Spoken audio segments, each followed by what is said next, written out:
konsumsi, ya misalnya alkohol atau kafein. Tentu sekali lagi tidak menjadi absolut dilarang, tapi bisa menimbulkan iritasi. Betul. Nah, apabila iritasi itu sudah berlangsung lama, berulang-ulang, ya kemungkinan akan berakumulasi di usia lanjut. Kanker itu seringkali muncul dari sesuatu yang kecil dulu. Betul. Dia bisa muncul sebagai benih yang kecil di dalam pembesaran yang jinak. Namun kanker itu adalah pertumbuhan sel-sel jaringan yang tidak normal dan kata kuncinya tidak terkendali. Awal dari kanker prostat adalah tidak bergejala. Sehingga kalau sudah mulai bergejala artinya sudah mulai mengenai organ-organ sekitarnya.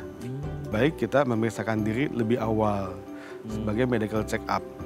Terutama bagi para pria-pria atau laki-laki yang mempunyai riwayat keluarga. Kanker prostat, juga ya? Ya, orang tua atau paman.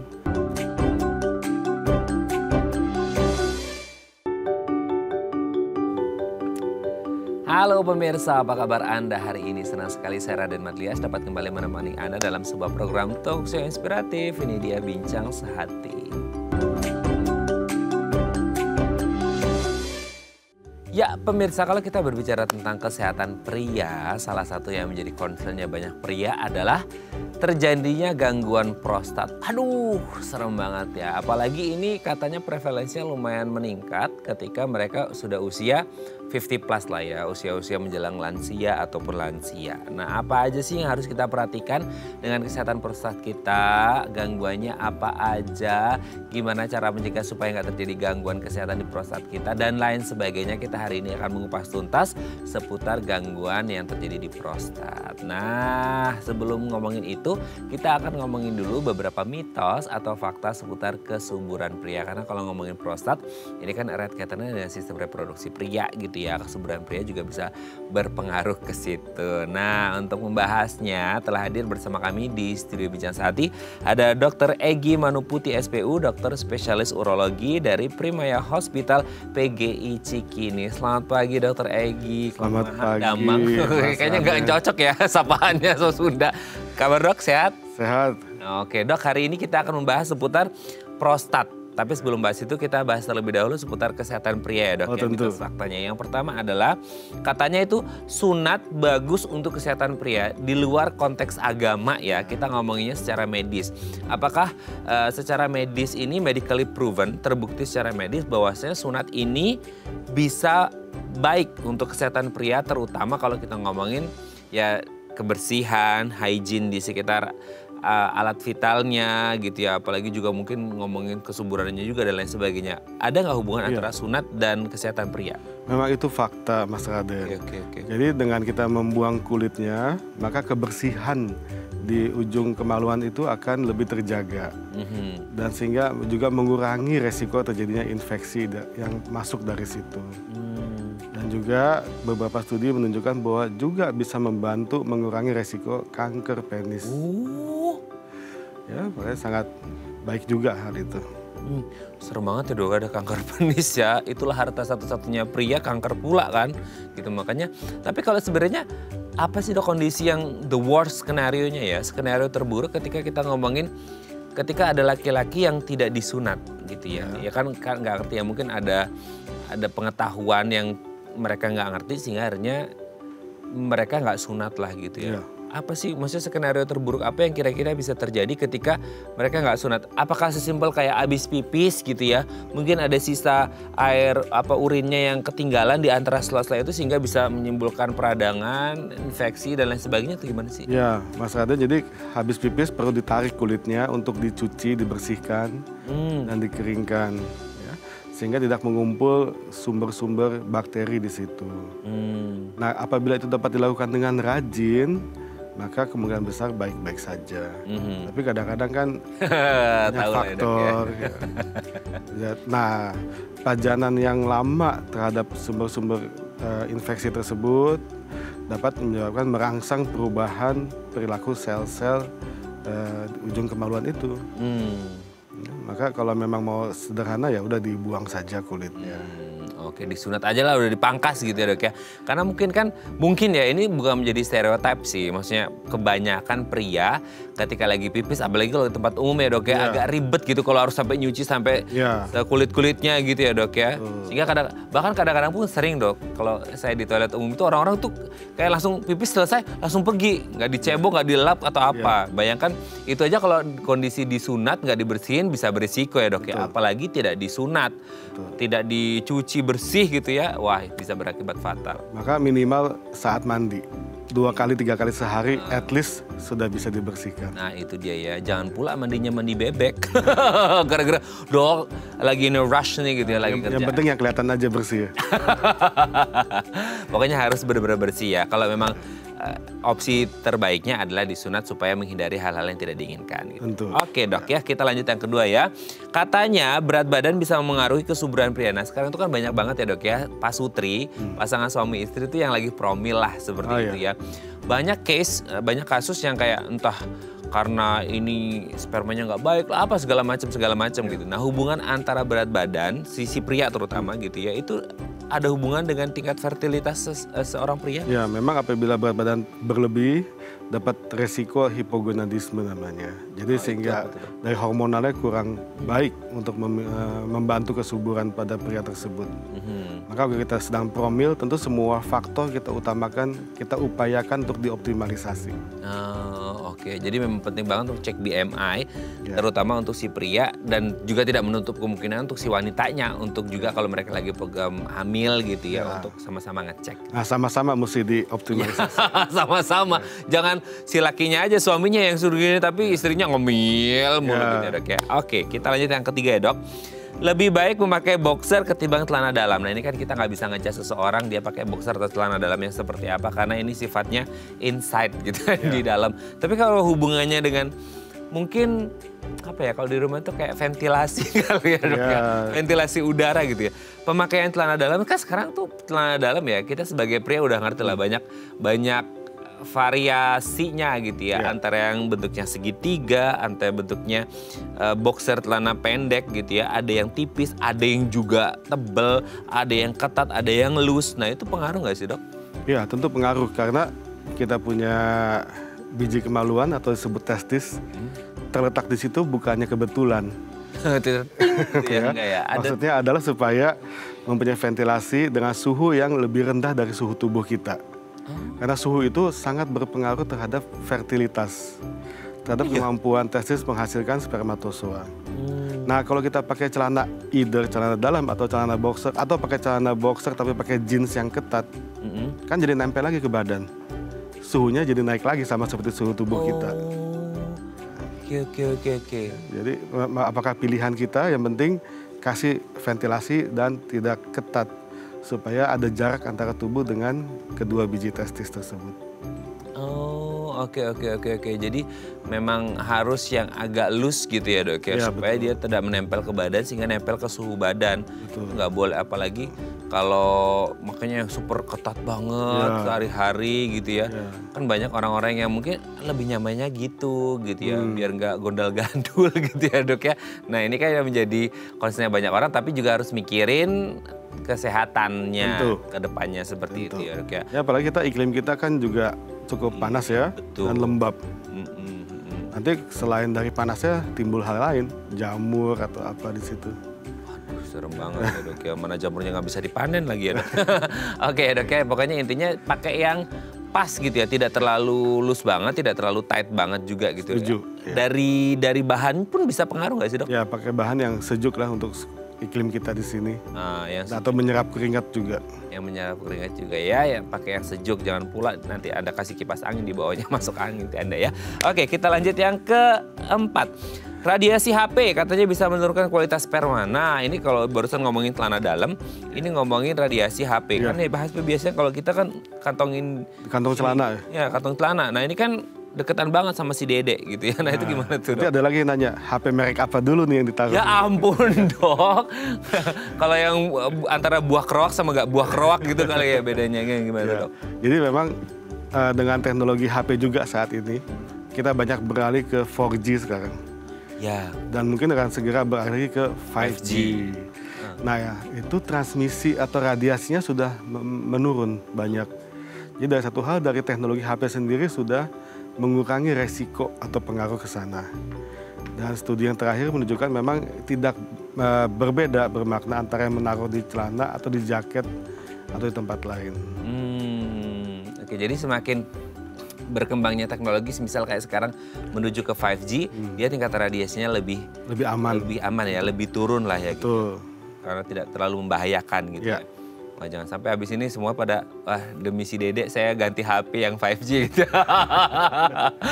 Oke ya, tapi nggak hanya berbatas pada radiasi HP, ada banyak faktor yang lain untuk supaya kesuburan pria ini juga tetap terjaga dengan baik. Gitu. Tepat sekali ya, dan juga apabila kita memeriksakan kesuburan pria yang tadi, dari waktu ke waktu juga mungkin bisa berubah jumlahnya. Jadi kita tidak cukup hanya memeriksa sesaat. Ya, betul. Jadi multifaktorial, dok ya. Oke, yang terakhir. Woi, ini nih banyak jadi lalapan nih. Saya juga kebetulan suka lalapan ini, dok. Toge. Katanya bagus buat kesehatan pria. Nah, ini katanya, wah nanti ini produksi spermanya bagus nih, gini-gini segala macam. Nah, ini hubungannya. Ya, itu memang setuju sekali. Ya. Boleh. Ya, sangat menolong dan alamiah. Ya. Bisa didapatkan di murah mana saja. Dan bisa didapatkan dengan sangat mudah di mana saja. Ini memang ada kandungan apa sih, dok? Ada vitamin E-nya dan antioksidan. Menolong kita. Berarti bisa buat ini juga ya, kesehatan kulit ya, kan vitamin E juga gitu ya? Ya, tentu.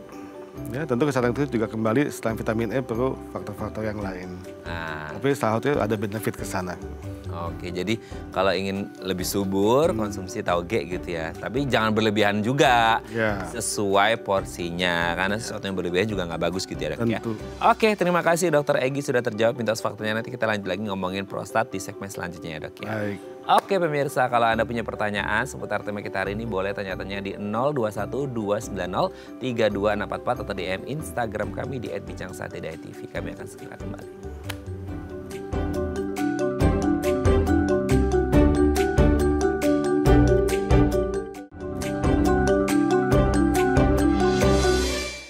Baik, Anda masih bersama kami di Bincang Sehati dan kita masih membahas seputar gangguan prostat.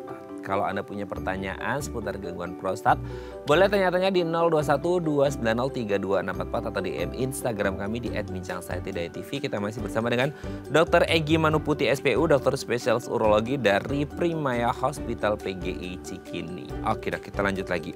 Dok, sebelum membahas lebih mendalam tentang gangguan prostat, gini. Mungkin banyak orang yang sudah familiar lah ya dengan istilah prostat gitu. Cuman mungkin banyak yang belum engah gitu ya. Bahkan mungkin seorang pria sendiri pun belum engah. Apa itu prostat? Letaknya di mana? Fungsinya buat apa? Nah, sebelum kita ngomongin gangguan si prostatnya. Prostatnya itu sendiri apa? Di mana? Fungsinya buat apa?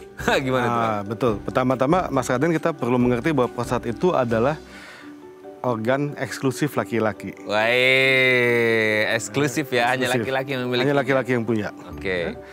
Kenapa? Karena prostat itu berfungsi untuk memberikan kemudahan untuk transportasi sperma pada saat ejakulasi dan untuk lari sampai ke tujuan. Dan juga memberikan nutrisi pada saat sperma berlari mencapai tujuan tersebut. Ya, dan letaknya sendiri terletak di leher kandung kemih. Atau di muara kandung kemih. Jadi termasuk mengelilingi saluran pipis dari kandung kemih keluar. Sehingga apabila terdapat gangguan atau pembesaran, maka proses pipisnya sendiri juga bisa terkena dampaknya. Oh, berarti ada hubungannya juga dengan kemih kita ya, maksudnya kalau ada infeksi dan lain sebagainya bisa pengaruh juga ke prostat gitu nggak sih, dok? Betul, ya, karena juga ejakulasi kan akan mengambil saluran yang sama keluarnya, ya, sehingga prostat berada di tempat leher kandung kemih. Oh, oke. Jadi itulah prostat. Itu bentuknya kayak mana sih, dok? Bentuknya seperti buah kenari. Oke, ya. Buah kenari, dia mengelilingi si saluran kemih. Saluran kemih yang disebut uretra. Dia ada sebuah kandung kemih. Lalu ada pipanya kan, sampai keluar. Nah, di kandung kemih ini, tepat di bawahnya ada prostatnya. Oh, dia mengelilinginya? Mengelilingi saluran uretra namanya. Oh, besar atau ukurannya? Ya, sama kandung kemih lebih kecil. lebih kecil. Kira-kira memang seukuran juga dengan buah kenari tersebut. Oh pas seukuran dengan buah kenari. Tapi tentu masing-masing individu akan bervariasi. Ya, ada yang lebih besar sedikit, ada yang lebih kecil sedikit tentunya. Ya sama seperti ukuran sepatu, mungkin ada yang besar, ada yang kecil. Oh iya betul-betul. Dan itu memang sudah ada sejak si pria ini lahir. Betul. Oh oke. Jadi dalam pembentukan organ di dalam kandungan pun sudah terbentuk. Pada saat lahir sudah include. Nah, sudah include ya. Oke. Tapi sebenarnya fungsi utamanya sebagai apa sih dari beberapa fungsi tadi? Betul, fungsi utamanya adalah untuk membantu ejakulasi, memberikan cairan kepada spermatozoa untuk mencapai ke targetnya nanti dalam proses pembuahan. Oh oke. Termasuk di dalamnya cairan tersebut ada nutrisi juga untuk spermatozoa. Oh berarti ini berkaitan erat banget dengan sistem reproduksi pria ya dok ya? Betul. Jadi kalau ada gangguan-gangguan pada prostat bisa jadi berpengaruh pada tingkat kesuburan fertilitas si pria Termasuk ini. salah satunya di situ. Oh oke. Mungkin yang promil-promil di luar sana juga harus cek juga prostatnya gimana kali ya dok ya? Tentu. Kondisinya masih oke atau enggak gitu. Karena bisa support nganterin itu ke titik tujuan akhir atau enggak kan? Seperti itu. Nah sekarang kalau ngomongin tentang kesehatannya si prostat ini sendiri gitu ya dengan ada di sana gitu. Apa sih biasanya hal-hal yang ada dua nih dok, yang bisa membuat prostat kita baik-baik saja, sehat dalam artian seperti itu, atau hal-hal yang bisa merusak kondisi prostat? Ada dua hal, yang baik dan tidak baik. Gimana tuh dok? Tentu hal yang baik adalah kita menjaga kesehatan secara umum. Ya. Semua aktivitas kita, pola hidup, berat badan termasuk tadi kita sudah bahas juga, di sini juga termasuk pola makan kita. Ya. Dan tentu saja apabila kita banyak mengkonsumsi antioksidan, mengurangi juga risiko terjadinya gangguan prostat. Oke. Demikian juga sebaliknya. Misalnya kalau kita mengkonsumsi banyak daging dengan lemak jenuh misalnya, itu juga akan mengganggu untuk kesehatan prostat kita. Ya, termasuk minuman beralkohol misalnya, atau kafein, karena seringkali menyebabkan gejala iritasi untuk prostat. Oke. Jadi memang ada banyak hal ya. Gaya hidup apalagi sih dok? Maksudnya apakah misal nih mungkin kalau ngomongin prostat ada jenis-jenis makanan atau minuman gitu ya, atau mungkin gaya hidup yang lain yang mungkin sering kita lakukan tapi kita tuh nggak ngeh kalau ini tuh bahaya banget buat prostat kita gitu. Ya, tentu saja misalnya kalau ada yang olahraga ekstrim misalnya atau bersepeda jarak jauh, tentu tidak dilarang. Tapi kita mengerti kali ya dok ya? Ya, kita mengerti bahwa prostat kita sering tertekan antara tubuh kita dengan sadel. Betul. Ya, atau kalau jalanan berlubang-lubang lagi ya, berarti dia akan tertindih berulang-ulang. Ya, itu tentu saja dapat menyebabkan trauma yang berakibat radang di prostat misalnya. Oke. Jadi harus berhati-hati, bukannya nggak boleh, cuman harus lebih hati-hati ya dok ya? Ya. Aduh, mana saya kerjanya baik to work lagi dok? Ya, tapi jalannya kan nggak berlubang ya? Jalannya nggak berlubang, oke, aman dok. Cuman agak sedikit geledak-geleduk gitu ya, tapi nggak apa-apa, aman lah ya gitu ya. Nah sekarang gini, kalau ngomongin prostat itu ya dok ya, identik di luaran sana, kalau ngomongin prostat itu pasti identik itu orang tua gitu, maksudnya pria udah paruh baya lebih lah gitu ya. Emang ada hubungannya antara prostat kondisinya perburukannya dengan usia seseorang? Kan proses, oke lah kalau organ-organ yang lain kan karena proses aging, degenerasi oke memang menurun. Tapi kenapa akhirnya prostat itu selalu dihubungkan, meskipun tadi sudah kita bahas, prostat itu sudah ada sejak lahir. Kenapa jadi masalahnya ketika udah menjelang lansia ya atau lansia? Oh iya, sesuai dengan bertambahnya usia, 50 tahun ke atas, maka kita juga mengalami perubahan hormonal. Dalam tubuh seorang laki-laki juga. Ya kalau perempuan kita sangat mengenal istilah menopause. Karena jelas, perubahannya jelas. Betul. Pada laki-laki termasuk perubahan hormonal itu akan merangsang pertumbuhan kelenjar prostat. Artinya ukuran prostat bisa membesar. Kembali di anatomi yang pertama tadi, apabila membesar dan menutup ke saluran kemih, maka pipisnya tidak lancar seperti waktu usia muda. Nah, disitulah kenapa seringkali timbul gejala pembesaran prostat jinak pada usia 50 tahun ke atas. Itu murni dong, maksudnya pembesaran itu, pembengkakan itu terjadi karena proses aging atau mungkin ada beberapa faktor yang lain yang menyebabkan? Ya tentu dalam tubuh kita banyak faktornya. Iya betul. Namun hal ini adalah faktor yang utama. Tapi kenapa sih dok, maksudnya lansia ini mengalami prostat gitu ya, sehingga terjadi gangguan di situ, itu murni karena proses aging aja atau sebenarnya dia kayak dari mudanya gitu ya, ada hal-hal yang nggak baik deh atau nggak sehat yang udah jadi habitnya dia gitu? Ya, bisa kalau faktor habit yang tadi aktivitas tubuh, ya kan, konsumsi, ya misalnya alkohol atau kafein. Tentu sekali lagi tidak menjadi absolut dilarang, tapi bisa menimbulkan iritasi. Betul. Nah, apabila iritasi itu sudah berlangsung lama, berulang-ulang, ya kemungkinan akan berakumulasi di usia lanjut. Oh, oke. Meskipun kita tidak berdoa itu ya, sebenarnya pinginnya baik-baik aja. Betul. Tapi kalau dari mungkin ada datanya gitu ya, atau mungkin dari pengalaman pribadi dokter dari pasien-pasien yang mengalami prostat atau gangguan di prostat ini, yang paling banyak dia apa sih? Apakah pembengkakan atau pembesaran tadi, atau mungkin ada top 3-nya yang sering terjadi masalah atau gangguan di prostat itu yang paling banyak Ya, untuk di Indonesia ini yang paling sering kita temukan apabila kita menerima keluhan dari pasien-pasien kita adalah pembesaran prostat jinak. Ya, yang biasanya usianya 50 tahun ke atas. Namun juga ada gejala-gejala yang serupa bisa juga dimulai di usia yang lebih muda akibat radang, disebut sebagai prostatitis. Nah, satu lagi yang sekarang mulai menaik jumlahnya adalah kanker prostat.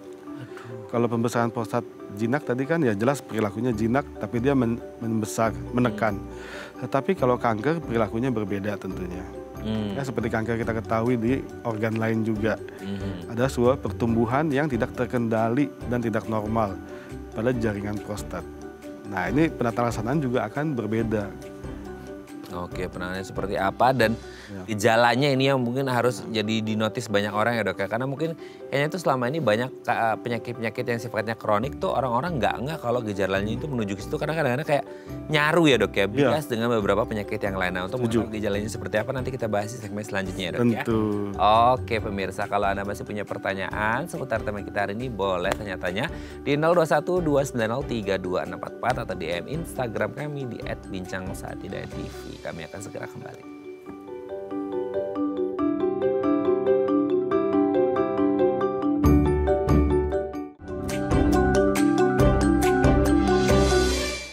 Baik, Anda masih bersama kami di Bincang Saati dan kita masih membahas tema kita hari ini seputar gangguan prostat. Kalau Anda punya pertanyaan seputar tema kita hari ini boleh tanya-tanya di 021 290 3244 atau DM Instagram kami di @bincangsaatidayatv. Kita masih bersama dengan Dr. Egy Manuputi SPU, dokter spesialis urologi dari Primaya Hospital PGI Cikini. Oke, Dr. Egy, kita lanjut lagi. Tadi kan ada 3 ya yang paling banyak, yaitu pembengkakan atau pembesaran, kemudian radang, dan yang ketiga adalah kanker. Serem banget dok, itu kayak the end of the day-nya gitu ya. Tapi kalau ngomongin satu persatu dulu dok, 3 hal ini tuh bisa jadi penyebabnya sama atau beda? Kenapa ada yang dia mengalami pembengkakan yang mostly terjadi pada usia-usia lanjut gitu ya, atau pada radang yang mungkin bisa juga terjadi pada usia-usia yang lebih muda, dan ya the worst-nya adalah dia terjadinya cancer atau kanker seperti itu. Nah, dari 3 hal ini bisa jadi penyebabnya sama atau beda sih dok? Bisa sama dan tapi mayoritas adalah berbeda. Ya, kalau radang biasanya memang karena ada iritasinya, ada pencetusnya. Apakah karena zat-zat yang iritasi atau karena tadi sering terbentur atau tergencet prostatnya. Ya, kalau pembesaran prostat itu biasanya karena perubahan hormonal. Yang tadi ya? Ya, pembesaran jinak usia 50 tahun ke atas memang lazim laki-laki akan membesar ukuran prostatnya. Nah, yang membedakan adalah yang membesarnya cepat, ada yang membesarnya lambat. Kalau membesarnya cepat, lebih cepat menyumbat. Maka pada usia 50 lebih sedikit sudah mulai terasa gejalanya. Tapi juga ada laki-laki yang lebih beruntung. Ya, membesarnya lambat. Sehingga sampai mungkin 70 tahun ke atas, 80 tahun ke atas baru mulai muncul gejalanya.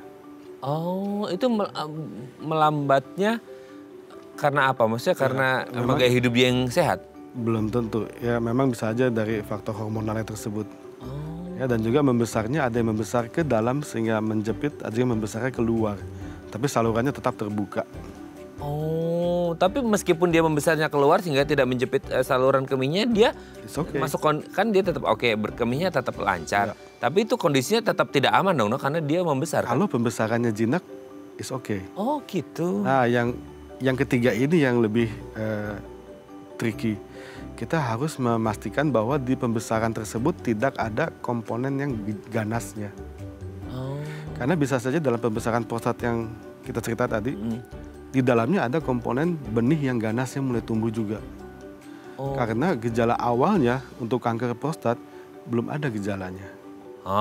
Tuh yang ngomongin gejala itu apalagi orang biasanya bilang, waduh dok, gejalanya nyaru nih. Ini malah nggak ada gejala sama sekali. Betul. Awalnya tidak ada gejala. Ya, kemudian bisa saja menyerupai pembesaran prostat jinak. Nah, disinilah pentingnya deteksi dini untuk kanker prostat. Oke, ini menarik dok, yang pembesaran ya. Pembesaran prostat jinak ini sendiri. Kalau dia melebar keluar, kan dia tidak ada kerasanya nih. Karena dia pipisnya istilahnya lancar-lancar aja. Nah kalau membengkak ke dalam dia menekan kan sama sehingga kerasa pipisnya susah. Nah orang baru curiga tuh, kenapa ya dok ya? Ke dokter deh. Kalau yang tadi kan keluar mungkin orang kayak nggak ada masalah apa-apa gitu kan. Nah ketika udah mulai yang tadi tuh yang ke dalam, itu dia mulai periksa, dicek bisa nggak sih ketahuan bahwa si pembengkakan prostat jinaknya ini ada yang bibit-bibit tadi yang berbahaya itu? Tentu. Jadi apabila kita menemukan seorang laki-laki berusia 50 tahun ke atas dengan keluhan berkemih, maka kita juga akan memeriksakan laboratorium yang spesifik untuk prostat. Ya, laboratorium darah namanya PSA atau kepanjangannya adalah Prostate Specific Antigen. Nah dari situ kita akan juga setiap pasien yang mengalami keluhan berkemih tadi, kita juga akan lakukan USG. Ya, kita lakukan kalau perlu colok dubur. Di situ kita akan menilai apakah ada kecurigaan mengandung benih-benih yang ganas tersebut. Oke. Di sisi lain, karena tadi juga saya menceritakan bahwa bisa juga tidak ada gejala. Maka disarankan laki-laki 50 tahun ke atas mulai memeriksakan PSA secara mandiri. Baik dalam rangkuman dengan medical check up ataupun ya khusus untuk bisa PSA. Kalau yang lain sudah di check up baik. Iya. Itulah pentingnya kenapa kita harus rutin cek ya dok ya, seperti itu. Tapi kalau ngomongin tentang prostat tadi gitu ya, sehingga akhirnya terjadi gangguan dan ada bibit-bibit yang awalnya sih kelihatannya mungkin jinak gitu ya. Dan akhirnya bisa berujung ada bibit-bibitnya menuju ke kanker. Dia tuh sebenarnya kalau menuju sampai ke kanker gitu ya, itu memang harus diawali dari yang pembengkakan yang jinak ini sendiri atau bisa jadi dia tidak ada pembengkakan sama sekali, tidak ada radang infeksi sama sekali? Belum tentu, ya belum tentu. Artinya bisa saja memang langsung timbul sebagai sebuah kanker di dalam jaringan prostat. Sementara ukuran prostatnya biasa-biasa saja. Tapi bisa juga memang berubah perilaku menjadi ganas. Oke dok, biasanya nih ya dok, kecuali kanker darah, biasanya kalau ngomongin kanker itu manifestasi klinisnya itu kan ada benjolan seperti itu ya, bumbu seperti itu. Nah kalau prostat yang tadi kan yang pembengkakan dia membengkak semuanya. Nah kalau yang kanker ini dia manifestasi klinisnya ada benjolan kah atau seperti apa sih? Betul, kelemahannya adalah kita tidak bisa meraba seluruh di dalam ya. Iya, jaringan prostat ini. Iya. Memang sebagian bisa teraba dari colok dubur, tapi itu adalah sisi belakangnya saja. Tapi di dalamnya, sisi depannya kan tidak terjangkau oleh jari. Nah itu dia. Nah maka pertama kita cek dengan pemeriksaan tadi PSA, USG, dan colok dubur. Apabila ada indikasi mencurigakan, sekarang kita sudah punya bantuan imaging dengan MRI prostat. Nah disitulah kita secara radiologi MRI kita melihat ada nggak benjolan mencurigakan di dalam jaringan prostat laki-laki tersebut. Ya karena sulit diraba kita mencoba melihat dengan alat bantu namanya MRI. Pemeriksaan MRI prostat multiparametrik sangat membantu saat ini untuk mendeteksi dini. Karena apabila terdapat kecurigaan dari MRI prostat tersebut, maka kita akan lanjut dengan biopsi prostat. Nah keuntungannya adalah apabila kita sudah mempunyai gambar MRI-nya, pada saat kita biopsi kita akan terarah menuju tempat yang mencurigakan tersebut. Ya karena prostat itu kan sebuah jaringan, artinya kita mesti mengambil sampling. Kalau kita bisa melihat di mana tempat yang lebih mencurigakan, kita dapat mengambil sampling lebih banyak di situ. Tanpa melupakan area yang lain juga tentunya.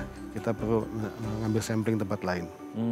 Tapi dia tuh memang dari bentuknya itu beda ya dok ya. Misalnya kayak pembengkakan ini kan mungkin kalau kita pikirnya pembengkakan pada prostat berarti seluruh prostatnya bengkak. Tapi kalau dia cancer dia tidak menyeluruh bengkak atau hanya benjolan di salah satu sisi. Betul sekali ya. Seperti dengan cancer di tempat yang lain kan. Iya. Tama-tama teraba kayak benjolan kecil. Betul. Nah benjolan kecil itu yang kita deteksi dengan MRI. Oh, oke. Nanti kemudian pengambilan sampling itu yang untuk menentukan ini jinak atau ganas gitu ya. Itu yang paling pasti. Tapi bisa nggak sih biasanya kan kalau kita ngomongin kanker secara umum ya dok ya, itu kan dimulai dari tumor jinak gitu ya, yang masih jinak aja. Kalau di prostat ini dimulai dari jinak dulu, ya apakah hubungannya dengan pembengkakan tadi atau nggak tahu gitu ya. Atau dia langsung ke ganas sehingga langsung disebut kanker. Dia langsung ganas. Ya, jadi bukan membesar jinak dulu lalu jadi ganas, bukan. Tapi jaringan prostat normal itu bisa berubah perilaku. Nah yang berubah perilaku itu langsung menjadi ganas. Nah yang ganas ini juga bisa terdapat di dalam pembesaran yang jinak. Karena kembali tadi Mas Raden sudah sampaikan kan bahwa pembesaran kanker itu seringkali muncul dari sesuatu yang kecil dulu. Betul. Dia bisa muncul sebagai benih yang kecil di dalam pembesaran yang jinak. Namun kanker itu adalah pertumbuhan sel-sel jaringan yang tidak normal dan kata kuncinya tidak terkendali.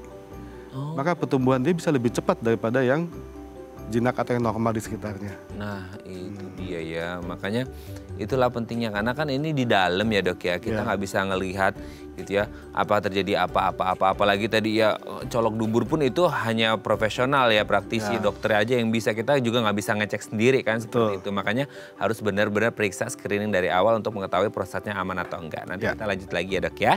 Oke pemirsa, kalau Anda masih punya pertanyaan seputar tema kita hari ini boleh tanya-tanya di 021 290 3264 atau DM Instagram kami di @bincangsaat.tv. Kami akan segera kembali.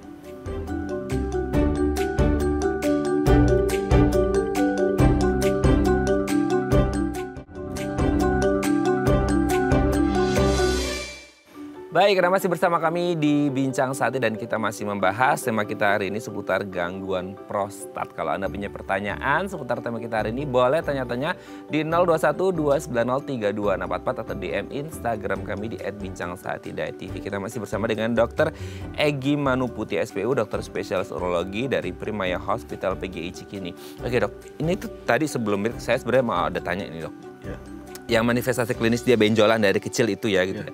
Itu kan dia benjolannya kan kalau cancer itu bisa muncul di mana aja, termasuk di prostat. Nah, kalau dia muncul benjolannya di luar kan kayak pembengkakan yang dia sifatnya keluar gitu ya. Itu kan nggak kerasa apa-apa.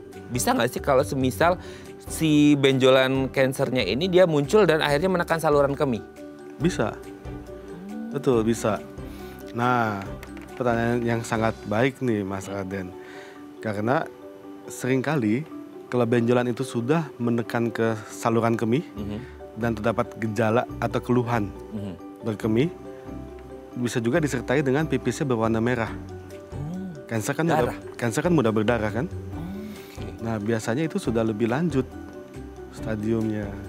Oke. Tapi biasanya dok kalau dokter ada pasien dengan kondisi seperti ini dengan nggak notisnya mereka bahwa ada kondisi seperti ini hingga akhirnya benar-benar kayak kemihnya berdarah gitu ya. Itu biasanya udah masuk stadium berapa sih dok? Bisa stadium 4 malah. Ya ampun, sampai stadium 4. Itu gimana ya maksudnya sampai stadium 4 mereka baru periksa itu sebelumnya emang oke lah stadium 1 mungkin kayak gejalanya nggak begitu khas gitu ya, agak nyaru. Emang stadium 2 atau 3 mereka benar-benar ngerasain atau ngerasain tapi akhirnya kayak ya mungkin ini, mungkin itu nggak berpikir bahwa ini kanker gitu. Betul, memang sekali lagi karena stadium awal dari kanker prostat adalah tidak bergejala. Sehingga kalau sudah mulai bergejala artinya sudah mulai mengenai organ-organ sekitarnya. Ya, misalnya di saluran kemih atau kandung kemih. Bisa juga mengenai ke kantong sperma. Jadi pada saat ejakulasi kok cairan maninya berwarna merah. Gitu. Ya. Nah itu artinya sudah mengenai organ yang tadi. Nah maka lebih baik kita memeriksakan diri lebih awal sebagai medical check up. Terutama bagi para pria-pria atau laki-laki yang mempunyai riwayat keluarga. Kanker prostat. Ya, orang tua atau paman atau saudara kandung, atau sepupu. Nah lebih baik lebih awal, mulai dari 45 tahun memeriksakan PSA. Oh, kalau sebelum 45 tahun emang nggak kedetek dok atau gimana? Lebih jarang. Tapi kalau mempunyai riwayat keluarga, maka resikonya lebih tinggi. Sehingga bukan 50 tahun kita mulai check up, mulai 45 tahun kita check up. Itu Lebih awal. Itu kalau punya keluarga yang punya riwayat dan diperiksakan ya dok ya. Kan banyak mungkin keluarga yang dulunya ada riwayat tapi nggak diperiksakan dan nggak tahu gitu ya. Betul. Ya, kalau kita memang nggak tahu, kita apa boleh buat kan? 50 tahun Mandiri kita lah ya dok ya, harus periksa. Kalau udah ngerasa 45 tahun ke atas, udah coba mandiri medical check up. Itu biasanya biasa dok ya. Itu kalau kayak medical check up yang umum, dia termasuk nggak sih dok? Atau ada pemeriksaan khususnya? Atau gimana? Memang itu mesti diteliti di paketnya. Karena biasanya medical check up itu ada komponen-komponennya. Ya, nanti dilihat apakah termasuk PSA. Apabila belum termasuk ya ditambahkan saja satu item PSA. Oh, PSA itu ya. Oke. Nah ini kayaknya wajib nih untuk para pria yang udah usia 45 tahun ke atas ya dok ya. Oke. Nah kalau dok, kayak tadi kan pasien datang udah wah stadium 4 nih udah bahaya banget gitu ya. Kan banyak juga yang mungkin mengabaikan gitu ya. Entah mengabaikan karena nggak ada vaskes di situ, karena coverage area kita juga sangat luas di Indonesia semisal gitu ya. Atau ya terkendala banyak hal lah, entah ini dan itu dan lain sebagainya gitu ya. Komplikasi yang bisa terjadi selain mengenai beberapa organ yang tadi, selama ini kalau ada penanganan tidak baik pada prostat ini sendiri, dia bisa berujung komplikasi menyerang di mana aja sih? Oh ya, tentu. Kanker prostat paling sering selain organ-organ yang dekat dengan prostat tadi, bisa juga menyebar ke tulang. Oh? Nah, ini kadang-kadang juga menjadi tanda atau keluhan yang membawa seorang laki-laki berobat. Pernah ada seorang pasien yang kita ingat, seorang suami yang baik, saya boleh katakan, menjagai istri yang berpenyakit kronis di rumah sakit. Oke. Ya, artinya istrinya dirawat nginap di rumah sakit, udah agak lama dan suaminya mendampingi. Nah, kalau kita mendampingi keluarga di rumah sakit kan kadang-kadang kita tidur di sofa atau di kursi, ya kan? Iya, betul. Nah, kepleset jatuh dari sofa. Sofa itu kan seperti ini, tidak tinggi ya. Tapi patah tulang belakang. Jadi serapuh itu gitu. Iya, ternyata waktu diperiksa ternyata memang sudah ada penyebaran dari kanker prostat ke tulang belakang. Itu kan sampai ke tulang gitu ya dok ya, kanker lagi gitu ya. Itu dia benar-benar nggak ngerasain sama sekali. Iya. Ya rupanya keluhan lokal di jaringan prostatnya tidak terasa.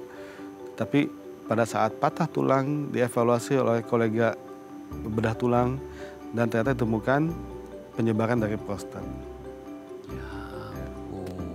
Itu adalah salah satu contoh yang dapat terjadi pada kanker prostat stadium lanjut. Aduh, gimana dok ya, suami istri lagi jagain istri yang lagi sakit.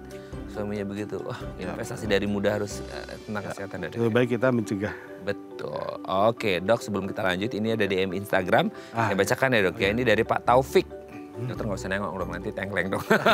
Saya bacain aja ya. Dari Pak Taufik, kebetulan laki-laki nih ya. Pagi dok, sudah 4 hari ini tuh saya sering ngerasa nyeri pas lagi buang air kecil dok.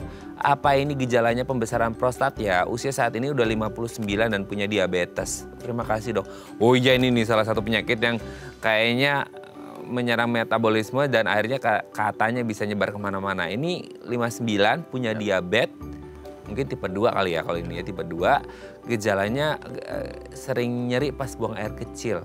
Itu gimana dok? Ya. Terima ini kasih. Gejala prostat atau infeksi saluran kemih dong, nggak tahu deh gimana. Setuju saya dengan Mas Raden ya.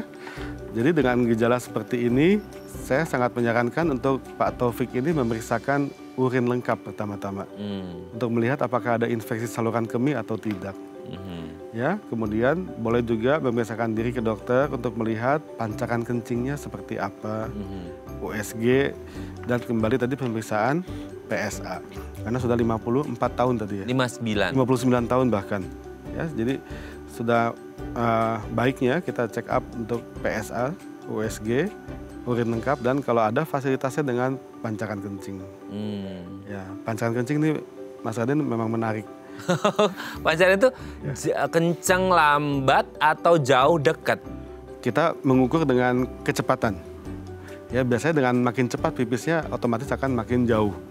Tapi kita mempunyai alat namanya uroflowmetry. Wow, uroflowmetry. Jadi yang diukur ada flow kan, Iya. flow meter. Yang diukur adalah kita pipis ke sebuah kloset yang ada sensornya. Nah karena ada sensornya kan dia nggak bisa bergerak ikuti panjang atau dekatnya. Jadi kita konsisten pipis kenain di sensornya, maka kita akan tahu kekuatan pancaran kencingnya. Jadi kita akan menilai memang ada penurunan atau perlambatan atau masih normal.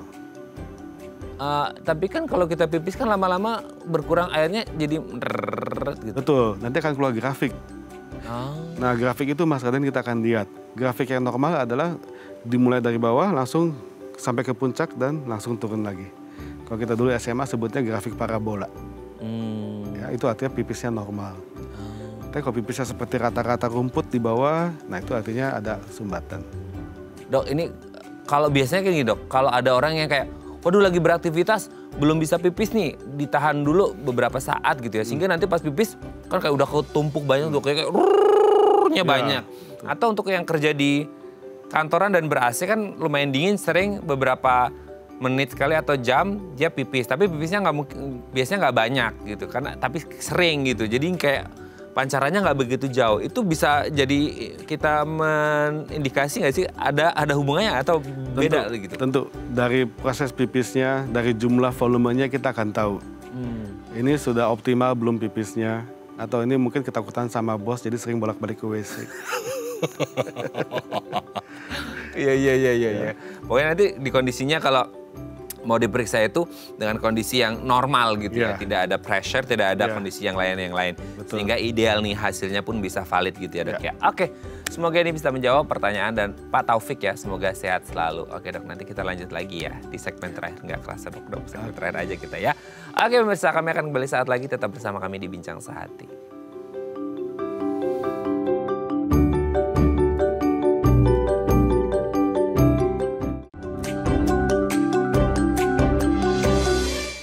Baik, Anda masih bersama kami di Bincang Sehati dan kita masih membahas tema kita hari ini seputar gangguan prostat bersama dengan Dr.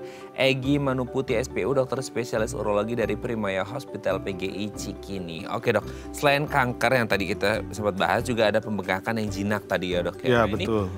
Apakah maksudnya terapinya tuh harus diapain? Apakah dibiarin aja atau apa? Kan pembengkakan juga tadi ada yang ke dalam ada yang keluar. Nah itu terapinya gimana tuh dok? Jadi pertama-tama memang kita mendiagnosis bahwa ada gangguan dari aliran kencing. Oh iya. Seperti yang tadi kita cerita, ada pancaran yang kuat, ada yang netes, bahkan sampai kena sepatu sendiri. Iya ada pipis, ya kan? Itu artinya pancarannya sudah sangat lemah. Nah, yang pancarannya lemah ini yang perlu diterapi. Jadi terapinya bisa berupa dari perubahan pola hidup, menghindari zat-zat yang mengiritasi atau merangsang prostat, seperti kafein, alkohol, atau mungkin ada yang pedas, ada yang asam, ya.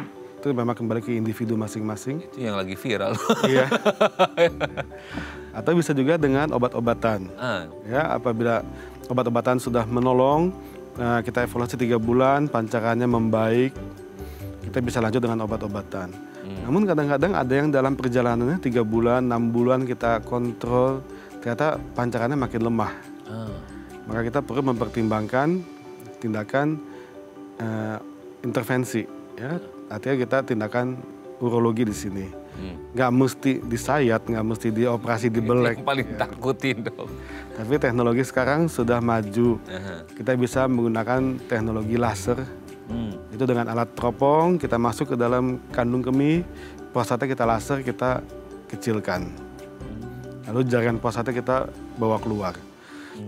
Sehingga salurannya asal yang menjepit akan terbuka. Pipisnya bisa lancar. Atau bisa juga dengan teknologi yang lebih baru dengan terapi uap air panas, namanya water vapor therapy atau Rezum. Nah, yang ini adalah kita menginjeksikan uap air panas ke dalam jaringan prostat sehingga merangsang tubuh kita sendiri yang akan kemudian menyerap jaringan prostatnya dan membuka salurannya. Menyalurkannya gimana tuh uap panasnya? Nah, sama dengan alat teropong yang lebih kecil ukurannya daripada kalau kita menggunakan teknologi yang lain. Nah, dengan alat teropong itu kita lihat jaringan prostat yang besar yang menutup saluran yang bulky, di situ kita injeksi uap panasnya. Untuk kemudian tubuh kita akan memproses dalam waktu berjalan sehingga membuka kembali saluran yang tersumbat. Itu terapi-terapi itu hanya berlaku untuk pembengkakan yang jinak. Tentu untuk yang jinak. Bagaimana dengan kanker? Nah, Beda atau sama? Untuk yang kanker prostat, apabila ditemukan pada stadium yang dini, tindakan yang paling baik adalah dioperasi, diangkat semua prostatnya. Oh. Ya, karena tadi kan masih dalam benih atau dalam benjolan yang kecil di dalam jaringan prostat, sehingga kalau kita angkat seluruh prostatnya, maka seluruh kankernya akan terangkat bersih. Iya. Namun apabila yang sudah keluar, nah di situ kita memberikan terapi hormonal. Ya, di sini 85% dari kanker prostat akan berespons dengan terapi hormonal. Terapi hormonal ini ya efek sampingnya tidak seberat seperti kemoterapi. Ya, tidak menyebabkan gangguan pada rambut atau pada lambung dan dapat ditoleransi dengan baik. Dok, konsekuensinya apa sih kalau tadi akhirnya prostatnya diangkat semua untuk menghindari kankernya nyebar itu? Oh betul, konsekuensi yang terutama adalah tentu kita tidak bisa ejakulasi. Karena saluran ejakulasi, saluran sperma, dan cairan yang memberi pelumas kepada spermatozoa berasal dari prostat. Kalau saluran kelenjar prostat ini kita angkat, maka kita tidak akan ada proses ejakulasi. Namun proses berkemihnya tetap berjalan seperti sebelumnya. Tapi kalau misal kayak tadi di entah yang terapi yang jinak tadi ya dok ya, atau kalau misal yang masih di awal dan ada terapi yang lain selain diangkat kalau yang untuk cancer, itu sebenarnya si prostatnya bisa kembali sehat normal seperti sedia kala atau nggak sih dok? Sebagian besar pembesaran prostat yang jinak akan kembali sehat. Ya tapi kembali namanya manusia, nggak ada yang sempurna kan. Ada saja persentase yang kecil dia bisa membesar kembali kelenjar prostatnya, tapi persentasenya sangat kecil. Sedangkan yang cancer tentu kita perlu follow up selanjutnya. Mungkin seumur hidup kita harus follow up. Ya, karena cancer kalau stadium dini memang baik, tapi kalau stadium lanjut umumnya kita perlu pengobatan seumur hidup. Nah, kalau masalah cancer itu sendiri dia pergerakannya progresivitasnya cepat nggak sih dok kalau di prostat? Kalau di prostat ditemukan stadium dini, biasa 90% akan sembuh. Ya, ada 10% yang akan progresif dalam 5 tahun ke depan. Tapi sebaliknya, kalau kita temukan dalam stadium yang lanjut, dalam 5 tahun ke depan mungkin 70% yang akan progresif. Jadi memang benar banget ya kalau ada keluhan apa langsung diperiksakan untuk penanganan lebih lanjut supaya enggak sifatnya lebih terjadi perburukan gitu. Ya. Oke, terima kasih Dokter Egy hari ini sangat bermanfaat sekali apalagi untuk kita kaum pria gitu ya yang masih 17 tahun plus ini ya untuk menghadapi masa nanti supaya apa? Kita pengennya sehat, reproduksi kita lancar, makanya semuanya sehat secara umum deh gitu ya. Dan salah satunya memang harus diperhatikan adalah si prostat ini sendiri supaya tidak terjadi gangguan. Terima kasih Dokter Egy, sehat terus. Salam untuk keluarga di rumah dan teman-teman di Primaya Hospital PGI Cikini. Selamat pagi. Terima kasih Mas Raden. Sehat selalu ya dok ya. Oke pemirsa, itu tadi perbincangan kita dengan Dokter Egy. Semoga bermanfaat ya. Dan jangan lupa untuk terus menyaksikan konten-konten inspiratif kami di platform The Eye Plus. Saya Raden Mandrias pamit. Sampai jumpa dan selamat kembali beraktivitas di hari Kamis yang indah ini. Dan ingat jaga kesehatan prostat Anda supaya tetap sehat selalu. Sampai jumpa.